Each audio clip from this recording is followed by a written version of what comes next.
কি সুন্দর পোস্টার দেখতে পাচ্ছেন, লাল রঙের নীল রঙের, ভালোই লাগবে না একটু পড়ে দেখেন।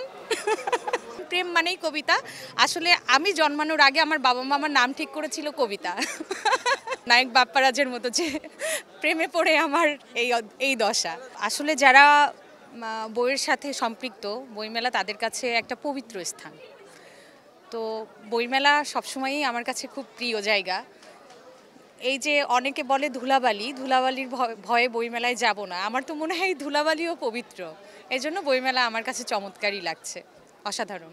এবার মনে হচ্ছে ওই যে থাকে না চাটুকার প্রকৃতির কিছু লেখক যাদের ভিড়ভাট্টা বইমেলায় লেগেই থাকতো আগে, সেই বিষয়টা একটু কম পাচ্ছি আর কি, তুলনামূলক কম। সত্যি কথা বলতে কি, এটা তো আমার তৃতীয় কাব্যগ্রন্থ, খামবন্দি প্রেমের রসায়ন। এটা এসেছে হচ্ছে ইত্যাদি গ্রন্থ প্রকাশ থেকে। তো আমি যখন একেবারে প্রথম কাব্যগ্রন্থ নিয়ে আসি, আমার কাব্যগ্রন্থের নাম ছিল হচ্ছে ঝগড়ার বয়স বারুক।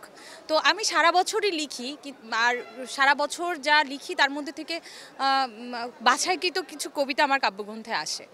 তো আর সারা বছর লেখালেখির পাশাপাশি আমি সবসময় আমার মাথায় চিন্তা থাকে যে আমার বইয়ের নামটা আনকমন হতে হবে। তো এটার জন্য সম্ভবত আমি যেটা মনে করি, এটার জন্য টিনেজার মানে তরুণ লেখকদের সাড়া একটু বেশি। তারা এসে অ্যাটলিস্ট মানে ধরুন যে কোনো অপরিচিত পাঠক এসে যদি কেউ বইটা কিনতেও না পারে, বইটা যখন মলটটা উল্টায় বা নামটা দেখে বা চমৎকার তো একটা সেলফি তোলে, এটা কিন্তু একজন লেখক বা কবির কাছে খুবই খুশির একটা বিষয়।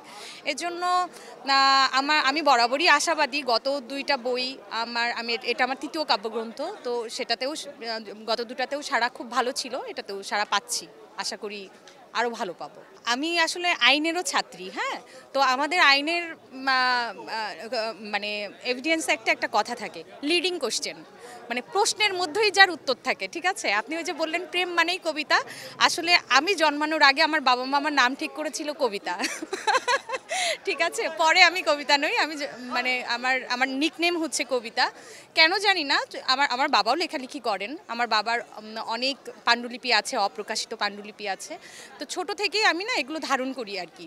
খুব অল্প বয়সে 3-4-এ পড়ি, এমন বয়স থেকে আমি ছড়া লিখি, ছোট গল্প লিখি, স্কুলের দেওয়াল পত্রিকা ম্যাগাজিনে আমার লেখা আসতো।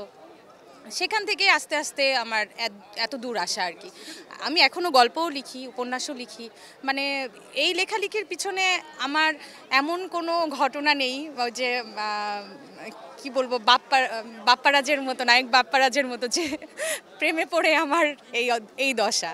আসলে আমি মানে আমার এই ইয়াটা হচ্ছে আমার ছোটবেলা থেকেই। ওই যে বললাম আমার নাম কবিতা, শুধু হচ্ছে প্রেমের 2 লাইন কবিতা লিখে না, আমি এই জীবনে কবিতা নিয়ে যতগুলো গান আছে অনেক শুনেছি এবং প্রপোজালও পেয়েছি, এই আর কি। আমাদের ভাষা তো খুব মিষ্টি ভাষা। আমি যশোরের মানুষ, সবাই জানে যশোর কুষ্টিয়ার ভাষা খুব চমৎকার, মানে একেবারে আমাদের কলকাতার সাথে মিল আছে আমাদের ভাষার কিছু।